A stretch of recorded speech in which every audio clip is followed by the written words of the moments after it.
me quiero regresar muchísimo a la respuesta y me quiero regresar también al mundo de Veracruz, donde eras Mauri.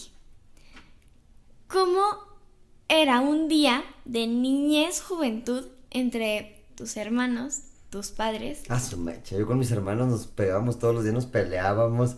Yo crecí entre dos hermanas, mi hermana Rosana, que me lleva 3 años, nació en el 68, yo nací en el 71, y mi hermana Dinora es del 74. Tengo otro hermano más que nació en el 78, que es músico como yo. Ricardo, que todos le dicen Pollo. Juntos hacemos el dueto Hueso de Pollo, pues, ¿no? Y entonces yo como que crecí en un ambiente, mi papá es médico familiar, que su especialidad era educación sexual. Entonces mi casa tenía una educación como muy moderna.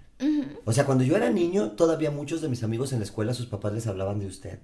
Y en mi casa yo le hablaba de todo a mi papá. Ahora es normal eso, pues. Sí, Pero claro. todavía en esa época, a mí me tocó como la colita de eso. Siento que para mi hermana Rosana era más esa la educación que había. A mí ya me tocó como un aire más moderno. Y entonces nosotros nos educaron mucho a la igualdad. Jugué mucho con mis hermanas. O sea, lo mismo jugábamos fútbol y béisbol que jugábamos Barbies. O jugábamos a la escuelita o a la... o sea, tuve una niñez muy linda, la verdad. Jugando mucho con mi hermana. O sea, porque con cada uno de mis hermanos, una vez reflexioné eso, ¿no? Que como que con mi hermana Dinora, que es la que me sigue a mí, fue la niñez, los 7, 9 años, que yo le llevo 2 años. Y entonces con ella anduve en la bicicleta, comprábamos cohetes a escondidas y los andábamos tirando, que no usen... No, vamos, está mal, pues, no digo que esté bien, pero son cosas travesuras, pues, que haces de claro. niño, ¿no? Nunca afortunadamente nos pasó nada, ni tampoco nos arriesgábamos, ¿no? Porque éramos de una familia que sí nos observaban mucho, ¿no? Y por ejemplo, con mi hermana mayor, mi contacto fue el rock. O sea, como fue ya en la prepa, que a ella le gustaba el rock de los 80s, y con ella como que ese fue mi acercamiento. Y con mi hermano, el más chico, fue la música ya siendo yo adulto, porque él también compone, ¿no? Entonces mi vida un día era para mí así. Cuando yo era adolescente, en la mañana pues me levantaba siempre de malas, porque siempre me he desvelado, a regañadientes. O sea, en la secundaria siempre me volaba las primeras horas. Llegaba siempre patinando a la segunda hora. Me gustaba mucho la escuela. No era mal estudiante, pero tampoco era matado, porque no veo bien, entonces copiar del pizarrón para mí era así, lo peor del mundo, ¿no? Ya. Por eso desarrollé buena memoria. Y luego regresaba a mi casa y en la tarde, pues de muy niño ver la tele, ¿no? Que luego hay gente que dice, ay, que ver mucha tele es malo, y no es cierto. Yo pienso que más importante con los hijos es la atención que les des, vean tele o no vean tele, ¿no? O sea, el tiempo Claro. que tú dialogues con ellos de lo que ven y eso. Y luego, pues hubo una época que en la prepa me dio por el ajedrez, me iba en las tardes al Instituto de Cultura, al IBEC, a jugar ajedrez. Me gustaba andar en bici. Me gustaba mucho irme a caminar al bulevar, así. Hay una hora en Veracruz, en el puerto, como a las 6 de la tarde, que el cielo toma un color como violeta, rosa, muy especial. Órale. Y a mí desde que ya era muy niño eso como que me conmovía mucho, ¿sabes? Porque yo tomaba un camión para ir al centro a jugar ajedrez, que siempre pasaba por el bulevar. Entonces iba, siempre decía, me voy a ir a las 4 de la tarde al torneo de ajedrez. Y siempre, como siempre, se me hacía tarde, como hoy se me hizo tarde para llegar aquí, pido una disculpa. No, Y se me hacía tarde y entonces me tocaba cuando estaba cayendo el atardecer, ese color rosa. Yo creo que inconscientemente llegaba tarde porque me gustaba mucho eso, ¿no? O sea, sí tuvo una mística muy especial para mí vivir cerca del mar. Sí. Como a 12 cuadras del mar vivía. Entonces eso, así era como un poco mi vida de Veracruz. Porque también, ahorita que dices que fue una gran influencia para ti vivir en el mar, porque tienes muchísimas canciones también de mar. El mar influyó muchísimo en tus letras y ¿Puedo todo eso. ponerlo ahí? Sí, a mí me encanta el mar. Sí. Es que, vamos, yo le tengo miedo al mar. Nunca, por ejemplo, yo que soy jarocho por educación y de nacimiento soy poblano, pero me eduqué en Veracruz, ¿no? O sea, por ejemplo, para mí yo no concibo gente que no sabe nadar, ¿no? Porque en Veracruz nadas porque nadas. Sí, claro. Aún así, como que nunca he sido muy fan de ir a la playa, ¿no? De niño era un niño raro, así, ay, como que tener arena, así. Pero sí me gustaba mucho hacer castillos de arena, meterme en la orilla del mar, ¿no? O sea, me gusta pues el mar, ¿no? Todo. Ya. Y además mi papá tuvo una lanchita, tuvo 2 o 3 lanchitas y íbamos a pescar con él. Entonces mi papá nos dio esa experiencia nos llevaba a mis hermanos y a mí, nos íbamos en la lancha y estar así en el mar, lejos de la costa. Mis hermanas y yo, mi hermana de 13 años, yo de 10 y mi hermana de 8 con mi papá solos en medio del mar, Uy. pescando, y lo que pescábamos nos los comíamos. O Sí, sea, no nos claro. enseñó a pescar como por juego, ¿no? O sea, era pescar para comer. Y esa es una parte de mi vida así que se me hacía súper bonita, ¿no? Cosas que de niños, si las tienes, son lindas, ¿no? Sí. Y entonces, ahora me voy a ir por ahí de los 17 años. Es la edad que empecé a componer. ¿Sí? Sí. Yo sé. Porque yo sé que escuchabas, que tenías ciertas influencias de hecho, de eso te voy a preguntar. A esa edad, a los 17 años que empezaste a componer, ¿en quién te basabas? ¿A quién escuchabas? Mira, yo venía de una cultura, o sea, en mi casa no éramos como de la trova y de eso. O sea, era una familia muy convencional de clase media. Entonces mi mamá oía Rafael, José José, Camilo Sesto, Daniela Romo, la época esa de los 80s, ¿no? Que Luis de Llano sacaba artistas y salía el grupo Fandango y el grupo no sé qué, Pandora.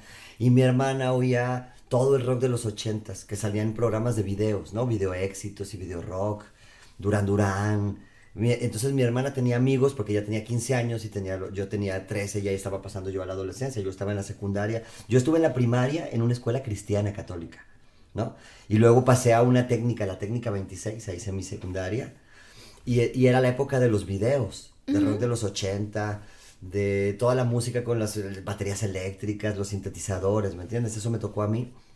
Y mi hermana, pues como estaba en la edad de que estaba muy guapa y tenía muchos pretendientes, tenía amigos que eran amigos chidos, la verdad, que sabían mucho de rock y venían en la tarde, pues, ¿sabes? A ver a su amiga, a ver si tenían un poco de entrada con ella, pero hablaban de los discos de rock. Ya. Y yo aprendí mucho de ellos porque sabían de rock, eran morros. Porque ella tenía 16, pero ellos tenían 20, 21. Y ya y traían los discos de Pink Floyd. Y así conocía el Dark Side, el The Wall, ¿no?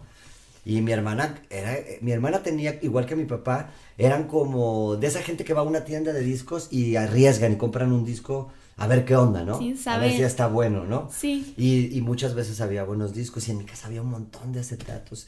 Y los fines de semana limpiábamos la casa con mi mamá, mis hermanas, mi hermano y yo. Teníamos de esos vidrios que con una palanquita son varios vidrios largos y nos los quitábamos, los metíamos en una cubeta y poníamos música. Y en mi casa todo el tiempo estaba la radio prendida. Siempre estaba FM Globo prendida, o no sé, ¿cómo se llamaba la otra? Eco 103, era otra de Veracruz.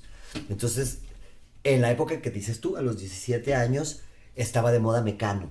Mecano siempre me rayó. O sea, Mecano me gustó a partir del Entre el cielo y el suelo. Y de hecho hay canciones mías que suenan mucho a Mecano. Bailarina tiene mucho del Hijo de la Luna, por ejemplo, ¿no? Ella estrella el coral. Mi primera etapa, yo le llamo a ese tipo de canción, ¿sabes? Le llamo canción de diseño. Y les llamo también canciones líricas. Porque es una canción que tiene como, ¿me entiendes? Como esa canción de Naturaleza Muerta de Mecano, ¿no? La de No ha salido el sol y Anaimi, que son como poemas que son muy hermosas en su hechura, ¿no? Y son arriesgadas en la armonía. O sea, yo sentía una equivalencia, por ejemplo, entre Mecano y Toto o Duran Duran en inglés. Porque las rolas de Toto y de Duran Duran tienen modulaciones extrañas. O sea, son cosas... Porque luego hay gente que dice, no, yo prefiero el rock de los 70s y de los 60s, que es más rudo, ¿no? O los Rolling y eso. Y esas bandas de los 80s no me convencen, dicen, ¿no? Y les digo, bueno, pero es que ellos tienen otros atributos, ¿no? Por ejemplo, en los 80s, esas bandas de pop dominaban la armonía muy, muy, muy, muy, muy cañón. No sé, iba a decir una mala palabra. Muy cañón. Y a mí me gustaba, por ejemplo, África. Me gustaba mucho la rola Rosana. El disco de The Reflex de Duran Duran y el disco de Río son discos así que los oí hasta el cansancio. Y yo me acuerdo que en la casa había una guitarra, mi guitarra de cuando yo había aprendido guitarra de niño, y fíjate que en esa época no tenía el impulso de componer. ¿Sabes qué hacía? Ponía un disco de Duran Duran y con la guitarra requinteaba la melodía de la canción completa. ¡Wow! Pero haz de cuenta que como a los 18 años me sabía un montón de canciones así requinteadas, y es curioso porque cuando aprendí a componer, todo eso lo olvidé. Y de hecho, de la pata que más he cojeado como cantautor toda mi carrera ha sido de solear. No soy tan bueno soleando. Fácilmente me equivoco. Y de pronto muchas veces yo he pensado, qué curioso que yo me sabía todas esas melodías y es como que ese conocimiento se me borró cuando ya empecé a hacer canciones. ¿Por qué fue eso? ¿Por qué crees que fue? Porque un día estaba yo en mi casa un sábado, tenía yo 16 años o 17, y en mi casa había como la tradición de ver el Festival OTI cuando yo era más niño. Ajá. Ya ves, bueno, tú estás más joven, mucho más joven, eso no te tocó a ti. Ah, sí, no, Pero el sí lo Festival conocí. OTI en los 70s era el nacional, ver todas las eliminatorias y luego la final. Y luego era el internacional, que generalmente la transmisión a veces era así de que todavía no llega la imagen, microondas, no sé qué. Y lo veías y México iba a concursar. Y en mi casa, así era como el Señorita México. Era una cultura muy mexicana de antes. Yo supongo que eso no solo era en México, en toda Latinoamérica. O sea, la televisión unía a toda la gente en esa época. Y entonces veían todos el Señorita México, veían todos el no sé qué. Entonces como que quisieron revivir en los 80s el OTI. Y un día yo prendí la tele un sábado y estaba pasando el OTI y dije, ay, qué padre, el Festival OTI. Y entonces estaban en la premiación y estaba no sé quién era el conductor, y de pronto dijo, en el segundo lugar, con la canción Hay luz debajo, Alejandro Filio. Y entonces salió Alejandro Filio en una silla cantando Hay luz debajo, y yo lo vi y yo dije, eso es lo que yo quiero hacer. Yo quiero hacer canciones y cantar canciones.